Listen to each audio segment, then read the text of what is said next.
ये गलियां ये चौबारा, यहाँ आना ना दोबारा।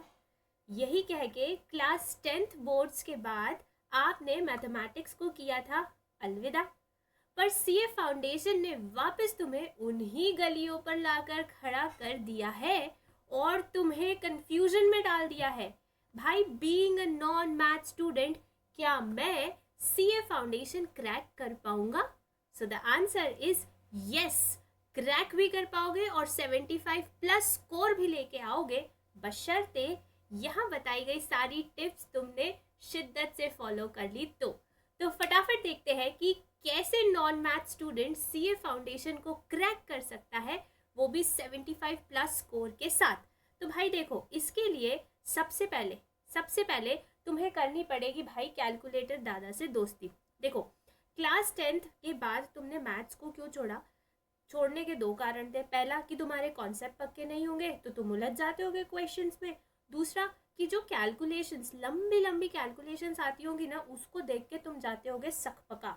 तो भाई, उसको दूर करने के लिए सीए फाउंडेशन में सबसे पहले तो तुम्हें कैलकुलेटर से करनी पड़ेगी पक्की वाली दोस्ती। भाई, ये कैलकुलेटर, वो जो तुम्हारी लंबी लंबी कैलकुलेशंस होती थी ना क्लास 10th की, उसको सेकेंड्स में निपटा देगा। तो इसीलिए गाइस, कैलकुलेटर से दोस्ती करना बहुत बहुत ज़रूरी है। उसके बाद तुम्हें कॉन्सेप्ट्स कवर करने हैं, मॉड्यूल क्वेश्चंस कवर करने हैं, पीवाईक्यूज कवर करने हैं और एमटीपी कवर करने हैं निम्नलिखित चैप्टर्स के। जी हाँ, मैं पूरे सिलेबस की बात नहीं कर रही हूँ, कुछ गिने चुने चैप्टर्स की बात कर रही हूँ जिन्हें तुम्हें बिल्कुल शिद्दत से प्रिपेयर करना है, कंप्लीटली प्रिपेयर करना है। कंप्लीटली प्रिपेयर करने का अर्थ क्या है भाई? कॉन्सेप्ट, मॉड्यूल क्वेश्चंस, पीवाईक्यू और एमटीपी। तो कौन कौन से हैं वो चैप्टर बॉस? सबसे पहला चैप्टर मैथमेटिक्स ऑफ फाइनेंस, जिसका वेटेज है 15 मार्क्स का। फिर आती है बारी measures of central tendency and dispersion की, जो बहुत ही स्कोरिंग चैप्टर है। और साथ साथ statistical representation of data and sampling. अगर इन दोनों चैप्टर्स को मैं मिलाऊं तो 20 मार्क्स का इसका अप्रोक्सीमेट वेटेज है। फिर आता है कोरिलेशन एंड रिग्रेशन, 5 मार्क्स का इसका वेटेज है। Index number, the most laddoo chapter of the entire syllabus, इसका वेटेज है 5 मार्क्स। फिर उसके बाद देखो भाई, ratio, proportion, indices and logarithm और इक्वेशंस, ये वो चैप्टर्स हैं जो तुम बचपन में थोड़े बहुत पढ़ के आए हो यहाँ पर, है ना। तो इन दोनों का मिला जुला के वेटेज आता है 10 मार्क्स का। और फिर है लॉजिकल रीजनिंग बॉस, जिसका वेटेज है 20 मार्क्स का। इसके अंदर ना तुम्हें 4 चैप्टर्स पढ़ने हैं, जो कि है blood relation, direction test, number series और सीटिंग अरेंजमेंट। ठीक है, इजी टू मॉडरेट लेवल के एलआर के क्वेश्चंस आते हैं, तो इनको बढ़िया तरीके से प्रिपेयर कर लो तो आराम से तुम 70 प्लस लेकर आ सकते हो। और साथ साथ ये चैप्टर तो तुम्हें बिल्कुल गहराई में पढ़ने ही है। ठीक है, गहराई में पढ़ने का अर्थ मेरे हिसाब से तुमको क्लियर है। कॉन्सेप्ट, मॉड्यूल, पीवाईक्यू, एमटीपी, ये पूरा कवर करना है तुम्हें इन चैप्टर्स का।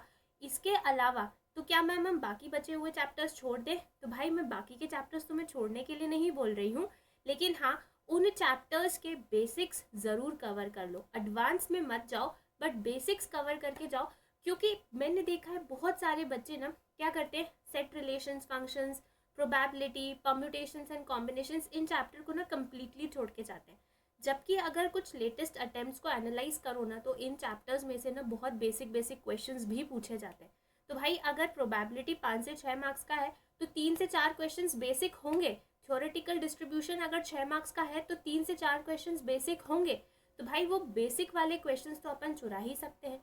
तो सब कुछ काट पीट के आराम से 75 के पार तुम्हारी नैया लग जाएगी फॉर श्योर। ठीक है, और भाई इसके अलावा ना, ये बहुत इंपॉर्टेंट चीज़ है कि तुमको ना समरी शीट्स बनानी है हर चैप्टर की। कैसे बनानी है, कैसे रिवाइज करना है, इसके लिए तुम हमारे चैनल को सब्सक्राइब कर दो, क्योंकि भाई मैं समरी शीट्स बनवाती भी हूँ और समरी शीट के रिवीजन सेशंस भी करवाती हूँ। तो सब्सक्राइब कर लोगे तो सारे अपडेट्स तुम्हारे पास ऑटोमेटिकली मिल जाएंगे, राइट। तो समरी शीट्स तुमको हर चैप्टर की बनानी है और उन समरी शीट्स के थ्रू तुमको रेगुलर रिवीजन भी करना है और एग्जाम के समय तो करना ही है। और साथ साथ तुम्हें ज़्यादा से ज़्यादा टेस्ट लगाने हैं, चाहे वो चैप्टर वाइज टेस्ट हो, सेक्शनल टेस्ट हो, फुल लेंथ टेस्ट हो।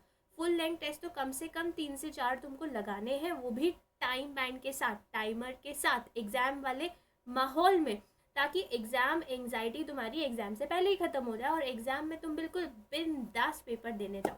ठीक है, तो अगर तुमने ये सारी टिप्स तरीके से शिद्दत से अपना ली तो चाहे तुम नॉन मैथ स्टूडेंट हो चाहे तुम मैथ्स वाले बच्चो, आराम से 75+ स्कोर लेके आ सकते हो। तो भाई वीडियो कैसा लगा मुझे कमेंट बॉक्स में ज़रूर बताना, अपने नेटवर्क में शेयर करना और साथ ही हमारे चैनल सीए प्रतिज्ञा बाय अनअकैडमी को सब्सक्राइब भी कर देना। ऑलराइट गाइस, और हाँ, बेल आइकन प्रेस करना ना भूलना। तो फिर मिलते हैं लाइव क्लासेस में। Till then take care of yourself. हम हैं राही प्यार के, फिर मिलेंगे चलते चलते। तरास।